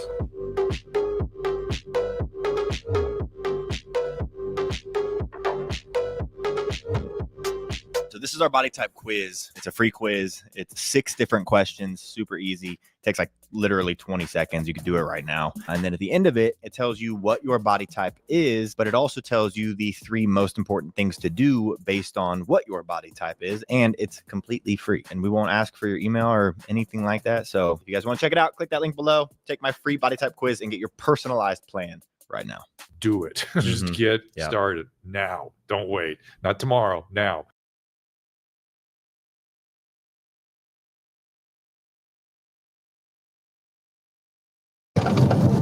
And now we're dead. Back in 2010, authorities began cracking down on doctors in Florida who'd been overprescribing opioids. So, millions of people who'd become dependent on these medicines were suddenly cut off by their doctors. And this is where the true opioid crisis really begins. The greatest myth of the opioid epidemic is that the whole thing was caused by overprescribing. But it's not a true crisis until you add the war on drugs. Those addicted patients didn't just stop needing the drugs because their prescriptions ran out. So millions of them turned to the black market and started buying heroin. Inevitably, some of those users started dying. This is the point on the graph where heroin deaths begin to climb. Now, if there'd been suitable treatment options available, this crisis might have been averted, or at least eased. But unfortunately, authorities in both the US and Canada chose to deal with it the same way they've tried to deal with drug addiction for a century, as a war. There's really 2 ways that people try to deal with opioid addiction. One is to try to basically get people to a point where they are completely abstinent of any kind of opioid in their body. The problem with abstinence-only treatment is that it doesn't really deal with the biology of addiction. The fact that people's brain changes after they've been using opioids for long amounts of time. And so even if people have all the right motivations and desires to change, they still have to deal with this biological change in their body. Opioid medications, methadone and buprenorphine in particular, address that biological craving without giving people the experience of euphoria. And medication treatment is absolutely the gold standard for treating opioid addiction. They cut overdose risk in half compared to abstinence-only treatment. There has become this mentality that taking these medications is substituting one addiction for another. Drugs are bad, and the best way to be free of drugs is to completely be abstinent of anything. So it's this just say no mentality. Just say no. Just say no. Just say no. Just say no. Denying drug users effective treatment might seem cruel and arbitrary, not to mention self-defeating, seeing how catastrophic results have been. But in fact, it goes to the very heart of what the war on drugs really is. That urge to dehumanize drug users, to punish rather than support them, no matter the consequences, has defined the drug war since its very beginning. And there's perhaps no clearer illustration of this than the debates around naloxone. So naloxone is the antidote for an opiate overdose. So what happens when somebody overdoses on an opiate? The part of your brain that tells your lungs to breathe turns off. So you're going to draw up the contents of this, pop it into the thigh. By that time, hopefully emergency help will have arrived and you've bought the person a lot of time. Naloxone, or Narcan, is a drug that can save people from an opiate overdose almost instantly. It's like magic. I mean, it's essentially like it's bringing someone back to life and giving them another chance, saving the lives of people who deserve a second, third, fourth, fifth, sixth, seventh chance. Narcan is easy to use. It can mean the difference between life and death. And yet there are police forces across America that actively resist even carrying it. To administer the Narcan, you have to get down on your knees. You have to take your eyes off of who you're administering this to. And these people, for the most part, don't like the police. I wanted the word to get out that you don't want to come to Middletown to have an overdose because we might not respond. That was Sheriff Richard Jones and Councilman Dan Pickard from Butler County, Ohio. In 2017, when they made those statements, overdoses killed more people in Butler County than all other causes combined. I'd be dead if it wasn't for Narcan. When I relapsed, I OD'd like the third time I got high. And I almost didn't make it. I don't want to live like this. This is terrible. What it does is it saves lives, and that's sort of the bottom line, People are going to relapse and get high and maybe need it more than once. It's a part of recovery. It's a part of addiction, people going back out there. If there wasn't Narcan available, I wouldn't be here. And not only, would I not be here, but my mother would be without a son. We've seen how pharma companies made billions getting people hooked on opioids. And we've seen how millions of people were driven from oxy onto heroin. But in fact, the true horror of the opioid crisis had not yet even begun. Enter fentanyl. Most people working in addiction were expecting that heroin would make a comeback when OxyContin went away. And that's the worst that I think most of us saw coming. We didn't expect fentanyl to come. Fentanyl is a synthetic opioid around 50 times stronger than heroin. 2 milligrams can be fatal. From around 2014, this nightmare drug began flooding into the US and Canada as dealers saw an incredibly cheap and easy way to cut their heroin supply. When we say that fentanyl is 100 times as toxic as morphine, what we're saying is that a pound of fentanyl is the same as 100 pounds of morphine, or about 50 pounds of heroin. So if you're a drug trafficker, you can move 1 million doses of fentanyl in a shoebox.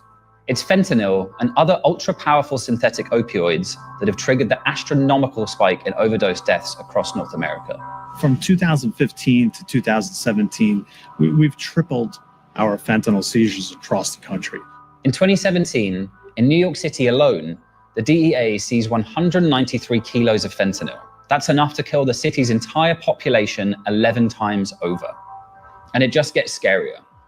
The explosion of fentanyl has been followed by an influx of carfentanil, which is 100 times stronger.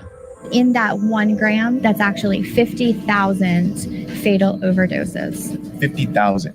That's a city. So where does that leave us? The data hasn't yet come in, but early reports said that the COVID-19 pandemic has made the opioid crisis even worse. Overdose deaths are expected to break 70,000 this year. Purdue Pharma is being sued by over 2,000 American cities, counties, and Native American territories for its part in creating the crisis. Purdue have reportedly offered to settle those cases, and in 2019, they filed for Chapter 11 bankruptcy. But that's a small consolation for the victims of this battle in the war on drugs. Every 15 minutes, a baby is born in America addicted to opioids. Every day, 128 Americans die of an opioid overdose. Experts project opioids will kill over 500,000 people in the US over the next decade. That's about 1 in every 600 of the population. Unless there's a radical change of policy, this is likely to get worse before it gets better. We'd like to congratulate drugs for winning the war on drugs.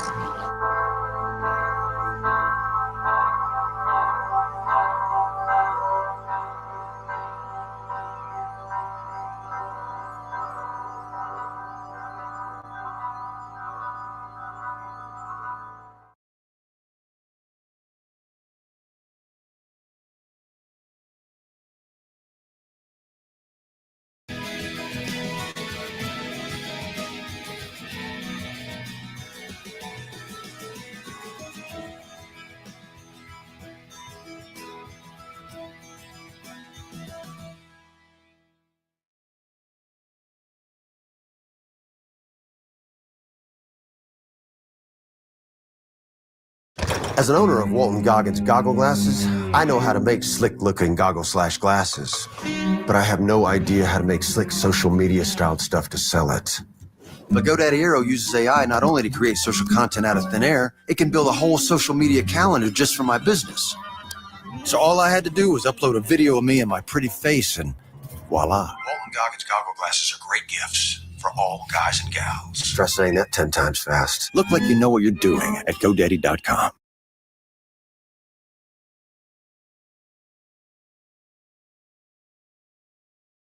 There are two takes on Detroit. One, that it's come back. When we see the development coming back, the rejuvenation of Detroit coming back, we really see it as far as epicenters and getting larger, etc. I've never seen Detroit better than it is right now in certain sections. Two, that the comeback is a myth. Is the Detroit comeback a myth? It never came back. What's a comeback mean? The kids are getting educated? They're not. Revenues are going up? They're not. Employment's going up? It's not. We have crony, oligarchical capitalism here. We wanted to find out the truth, so we lined up two prominent Detroit natives to share their takes. Charlie LaDuff, a Pulitzer Prize-winning investigative reporter who has spent nearly 20 years reporting in the city and published a best-selling book about it, and Duncan Campbell, a Detroit native and entrepreneur who has helped lead major revitalization projects. Charlie and Duncan showed us totally different parts of the city and gave us polar opposite takes. In terms of corruption, the only difference between Detroit and third world countries, we don't have goats in the street. Ding, ding, ding, ding. Come on. So has Detroit come back? In this video, we let you decide. To help us understand the city, Duncan gave us a multi-hour tour that showed how it has changed. This first building was done about 1908. Is this GM's HQ? Yeah, General Motors headquarters. Absolutely. This is where the $5 day was introduced. Yep. And where the Model T was made. You see manufacturing. The really wealthy people who own these properties, when things started to go south in Detroit, what did they do? Did a lot of people sell them off? A lot of people leave? Or did a lot of people stay to try to turn things around? The one thing you learn about Detroit is that, one, it's 137 square miles. It's a big city. You can fit Boston, Manhattan, and also San Francisco in the footprint of Detroit.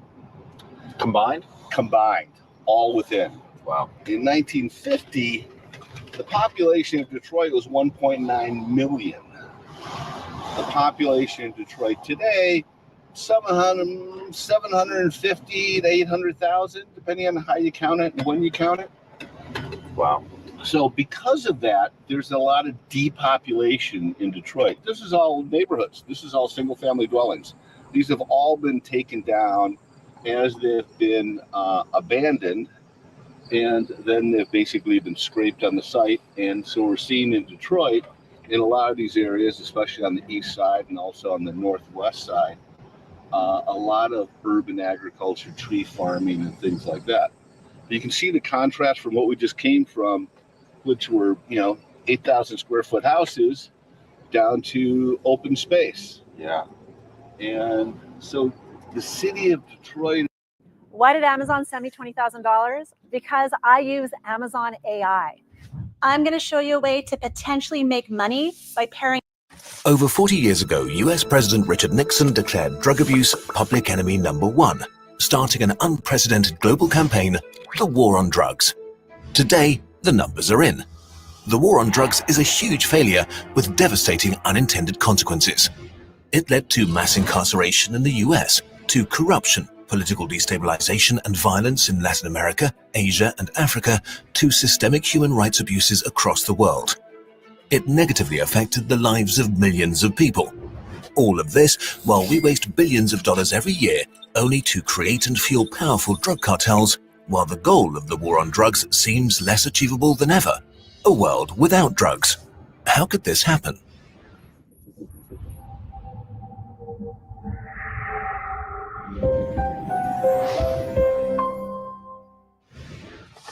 The core strategy of the war on drugs is no drugs, no problems. So almost all of the efforts in the last few decades have been focused on eradicating the supply of drugs and incarcerating drug traffickers. But this ignores the most fundamental of market forces, supply and demand. If you reduce the supply of anything without reducing the demand first, its price goes up. This might lower sales for many products, but not for drugs. The drugs market is not price sensitive. Drugs will be consumed no matter what they cost.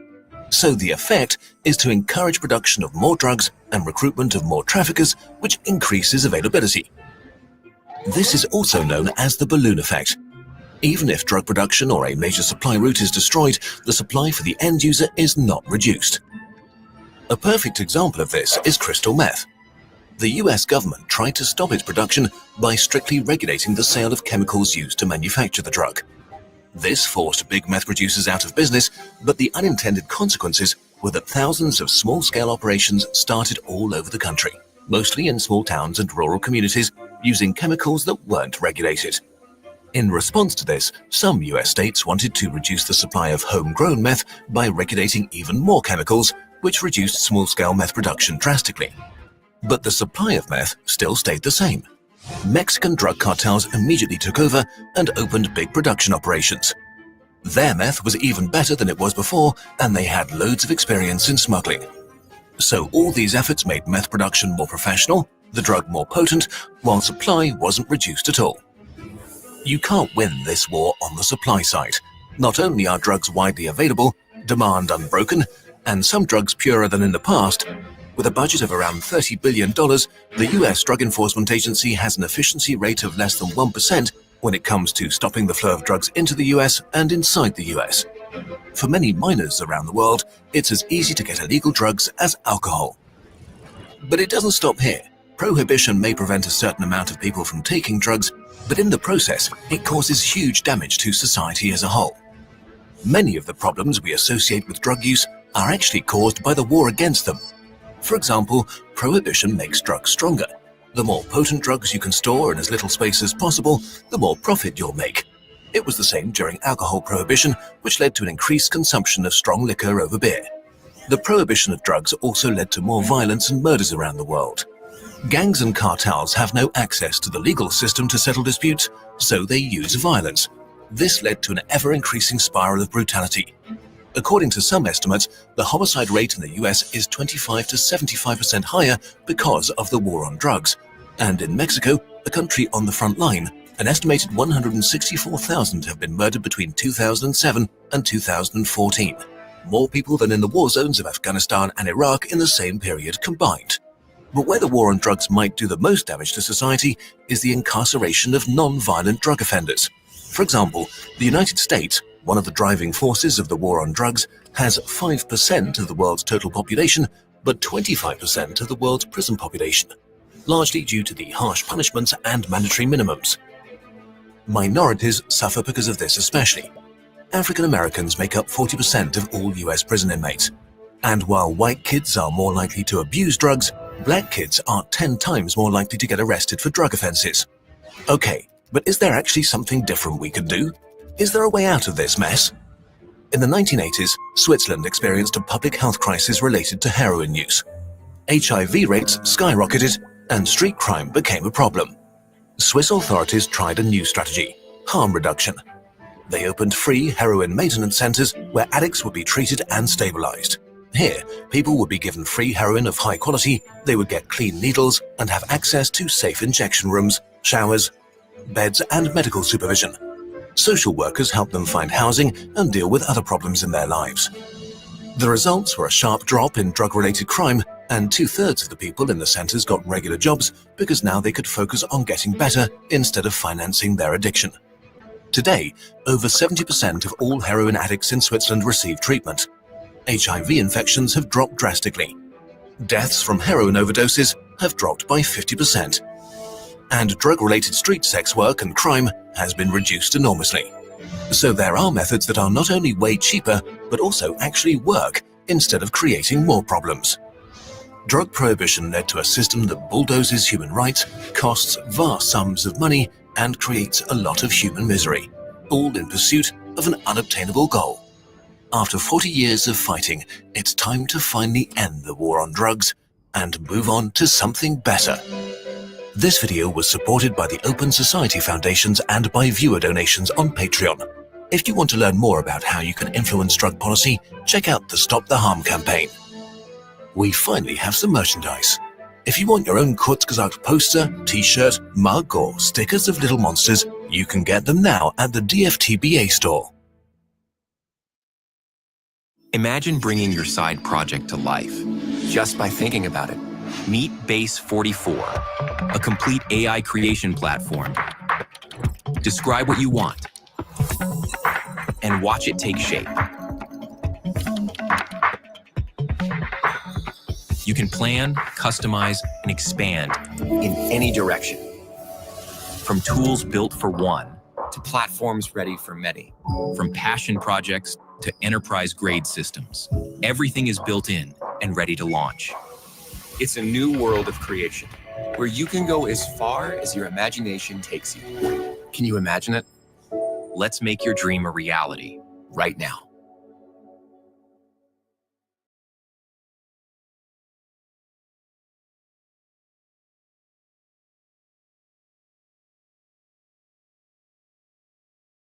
Earlier this summer, a tragedy rocked Cincinnati. That breaking news tonight, an arrest made in a deadly stabbing in Over the Rhine. A well-known gym owner killed in his own home. The prosecutors say he cut off his ankle monitor in February and has been on the run ever since. Died after police say he was stabbed in the neck. The murder was more than a killing. It drove home a question that people have been asking for years. Could $1 billion fix the city's worst neighborhood? What should people know about Cincinnati? It's dangerous. It ain't calm for real. You know it get lit. Yeah, that shit lit. That Skid Road you just came off of. We went to find out and ended up finding the answer in Cincinnati's only man to be accused of murder by the federal government and beat the charge. I just beat a federal murder case at trial. You've lived here your whole life. How has this area changed in your lifetime? Over the Rhine is just 5 minutes from downtown Cincy. Depending on who you ask, it's either the city's coolest neighborhood. I love this area. I think it's young. Or a no-go zone. All downtown is just crazy. You haven't been there yet? Not yet. We only just flew in from the airport. Look, don't go to Over the Rhine. Don't go asking questions in that area. It's up back here. The dividing line is Liberty Avenue. South of Liberty, it's boutiques, wine bars, high-end apartments. North of Liberty, violence, drugs, and poverty. It's hard to overstate the contrast with this right here, this kind of hipster market, and not even a block that way. They call it the Skid Row of Cincinnati. So we're about to go back in there, talk to the people, and understand what it's really like for people who live here and have lived here in this Over the Rhine neighborhood of Cincy. So right now, we're just a block from that market over there, and the vibe is horrible. I mean, everybody's saying, get out of here. Yo, we are making a YouTube documentary about Cincinnati. Yeah, that's the wrong block. And just people buying, taking drugs everywhere, all of them. A lot of cops rolling through, I guess, are not even a block away from that market we just showed you. We're learning about Cincinnati, what life's like in Cincinnati. It's hectic. It's been hectic since I was a kid. You got some shoes to me too. Hey, bro. 513 lit all day long, baby. It's the place to be, downtown Cincinnati, baby. How's the neighborhood changed? They about to rebuild all this stuff. What did it used to cost to live here? Probably 100, 150 bucks all for the public. And now you think, well, now they about to get 5,000. With all this development and money, is it getting safer or no? It's hard. They're gonna break all down these buildings and put up new buildings. What should people know about Cincinnati? It's dangerous. Is it? Neighbors. Not the best place to stay. Hold it up, boys. Now, the thing to know about this neighborhood is that it's largely owned by a nonprofit backed by billion-dollar corporations. Depending on who you ask in Cincinnati, is either a villain or a hero. To understand more about that, we spoke to Harrison, a local guide. Mostly in this neighborhood is over the Rhine. It is a very popular neighborhood in Cincinnati. It's one of the largest intact historic districts in the entire country. In the 1830s and 40s, there was a big influx of Germans. And the Germans settled on the side of the canal, kind of away from everyone downtown, and they built the neighborhood. So when you walk around the neighborhood, it's very European. But everything on this side of the canal, the food, the people, the language, the beer, was all German. So when people would walk over the canal in this neighborhood, they described walking over the canal like they were walking over the Rhine. One of the things that happened was in the 1910s and 20s, there was a lot of anti-German sentiment that spread across states. So a lot of Germans living down here fled over the Rhine en masse. Then poor Black and Appalachian families moved in. So they basically just demolished, I think, again, the number I think was 2,700 buildings, 7,000 housing units, displacing 25,000 people to build this highway. And a lot of people displaced by that project at the time fled to over the Rhine. As the poor people moved in, the jobs moved out. Deindustrialization was followed by crack and crime, and then in 2001, the riots. The fatal police shooting of a 19-year-old African-American during a chase sparked the explosion. But the anger between police and the African-American community has smoldered for years. You got the people down at City Hall, they got all these degrees, but nobody understands a simple phrase that enough is enough. By the 90s, 2000s, over the Rhine was consistently ranked as one of the most dangerous neighborhoods in the U.S. In 2003, things hit rock bottom, prompting the creation of 3CDC. Cincinnati started really developing, and 3CDC has kind of poured tens of millions of dollars into the city to revitalize the neighborhood. So this is Liberty. This pretty much is where the gentrification ends. Like this area right up here, if you walk through here, it's night and day. We're gonna see boarded up housing, probably people on the street doing something they shouldn't be doing. You'll see on some of them, I'll try and point it out, they come up, but it'll say future development of 3CDC. Crossing Liberty Street there into this part of Over the Rhine is one of the starkest contrasts I've ever seen in any city. Truly it is night and day from there. What 3CDC really does is buy buildings. Backed by Cincy companies like Procter & Gamble and Kroger, it's bought up entire blocks in Over the Rhine, turning the city's most notorious neighborhood into its investment portfolio. Before and after shots show how 3CDC changed the face of OTR. $800 million in investments, 900 condos or apartments, 13 acres of reimagined public space, starting with Washington Park. Over the Rhine lost nearly a third of its lowest income housing since 2002. That's nearly 2,400 places. Over the Rhine went from the highest crime neighborhood in America to now they write stories about it in national publications about what a great urban environment it is. 3CDC, depending on who you ask in Cincinnati, is either a villain or a hero. Every tree you see, every building is meticulous. It's done intentionally with a very conscious effort. Franklin University makes it possible.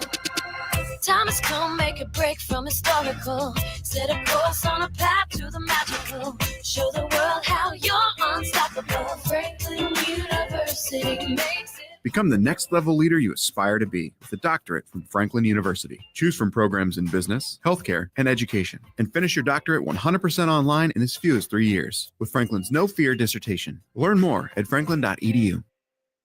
To gentrify the neighborhood. This whole area down here south of Vine, mostly gentrified.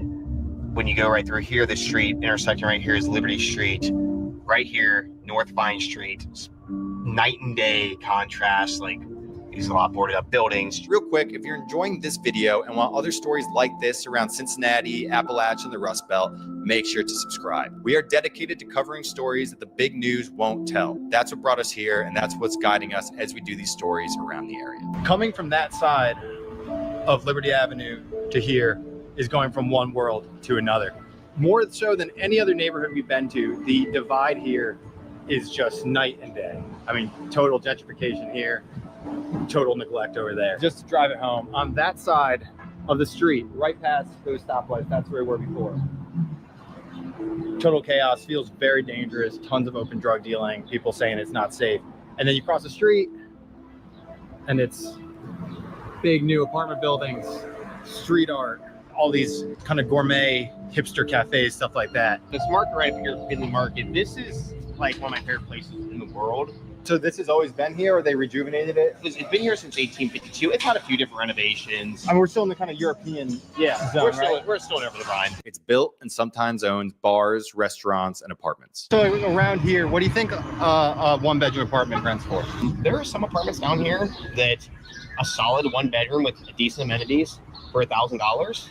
And then there are some a little bit nicer that probably go for double that price. It's also restored the main park, which went from a drug-ridden corner to a family picnic spot. But when the neighborhood started getting gentrified in like the late 2000s, like 2008 to 10-ish, this is like one of the first areas they renovated. The difference between a 3C DC block and a regular one is obvious.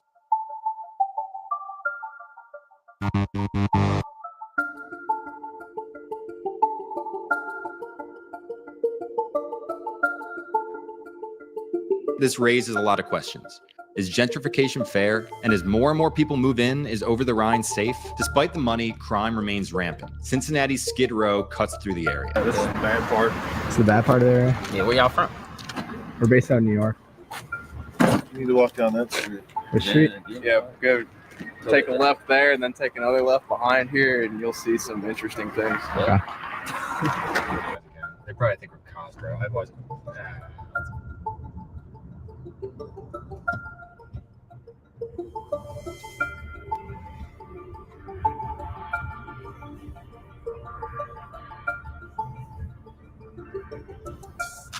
All right, so one of our followers on Instagram DM'd us and he said, if you go to Cincinnati, make sure you do not go to the Shell station on Vine and Liberty.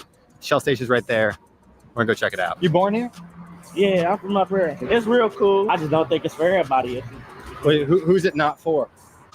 I enjoy this area. So I'm here a lot. My work right up the street off Vine. Go to Washington Park a lot. I love this area. We see a lot of police around here. Are they good or bad for this area? They need to be over here way more. Because it's just kind of lawless out here? Yeah, it's too much going on for real. I don't even come outside no more for real. You think it's young, but not too young. It's a good crowd. Or you want to go to a bar, you want to go to Washington Park, catch some live music. Is it getting worse?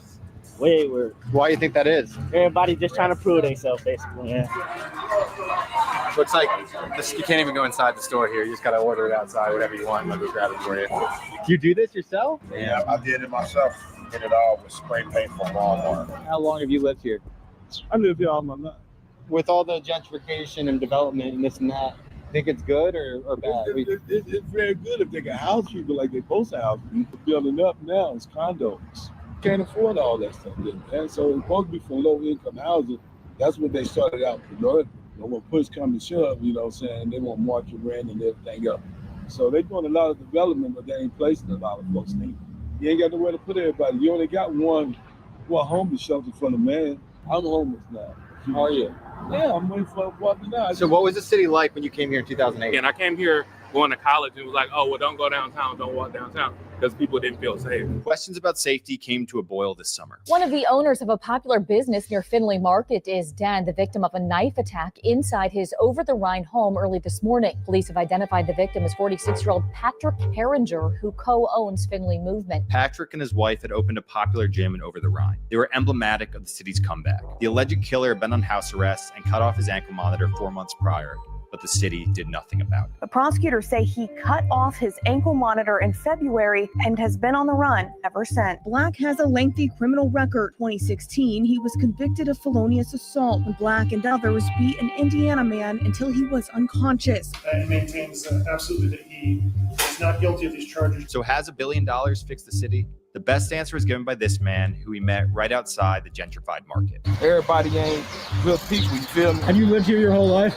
Yeah, I lived down here my whole life. I just got out off the feds. I just beat a federal murder case at trial. I was at trial for 9 days. You beat it?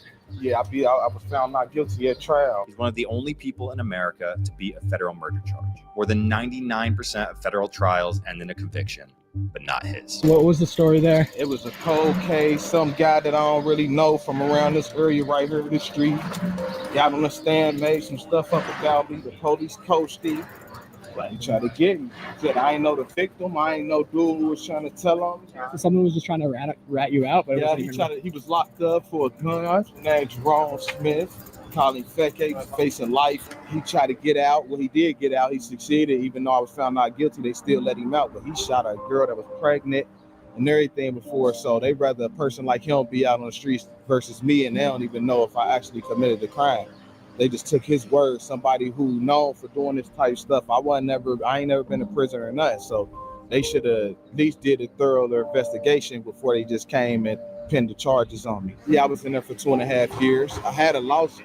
You were in prison for 2.5 years? Yeah, I got a lawsuit on them, but lawyers scared to fight them because it's the federal government. Like, who really want to bite the hand that feed it? It fucked up my life. You know, I got one son. My son was 7, so it was 4. He was in the car with me when the ATF pulled up, guns out. And for the longest, he just kept putting his hands behind his back and putting his hands up and stuff. I missed his first day of school, first tooth coming out. You know, that stuff you can't get back. But I ain't gonna let it keep me down because I got him looking up to me, so I got to do better. I got to still figure it out. You've lived here your whole life. How has this area changed in your lifetime? Man, really, to be honest, it ain't changed. The only thing changed is the buildings. Everything else still the same. People still serving dope. You know what I mean? People still getting shot. I mean, it ain't gonna happen overnight, but you know, I ain't gonna stop. I ain't gonna give up because my son got to be out here next.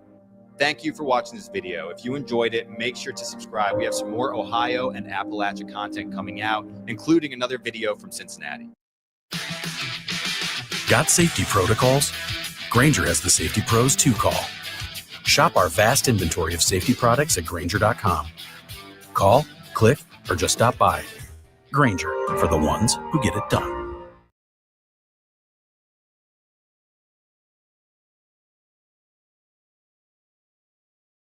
Customize and save with Liberty Mutual.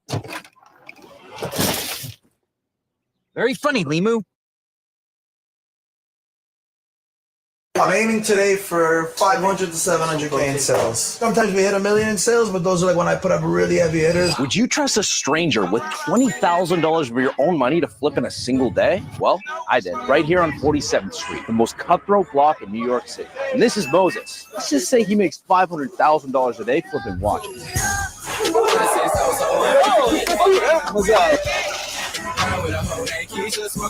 works with celebrities, drives $1 million Chrome Hearts truck, and racks up millions of views. But Moses' story isn't just about making money. It's about walking away from what's safe and betting on pure hustle. After high school and working at sandwich shops, he tried real estate and thought it would be his way out. That's when his dad, an old jeweler, asked him to help out on 47th Street. So he made it, right?